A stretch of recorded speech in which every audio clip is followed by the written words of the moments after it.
समानी में सजावे लौका सजावे लौका उमरा मिलल बा भाता ना पौका समानी में सजावे लौका उमरा मिलल बा भाता ना पौका समानी में सजावे लौका सजावे लौका उमरा मिलल बा भाता ना पौका समानी में सजावे लौका सजावे लौका पौकना हौक बावे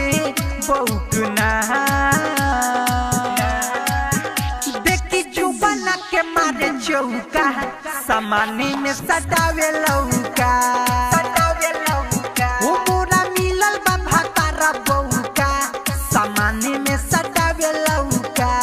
सजावे लौका पौकना हौक बावे पौकना पौकना पौकना डीजे गुडूराज गूंजी लेके खोजी खोदे रोही चाहे केहुओ के संग हो ओइसन भाता रे मोरा मिलल हो कहियो ना पलंग हिलल हो साला बाटी चॉकलेट खौका हो खौका फादे चोली के हिलावे लौका समानी में सजावे लौका सजावे लौका उमरा मिलल बा भातारा बौका समानी में सजावे लौका डीजे गुडूराज समानी में सजावे लौका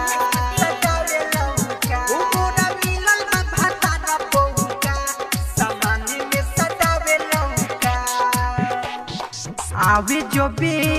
देखावे तो बे लागे बासदी ही को बुधा सही राइटर बीके से गोरिया बेला पिनटू के संग में लिया बेला हमर भइल बा जवानी हौका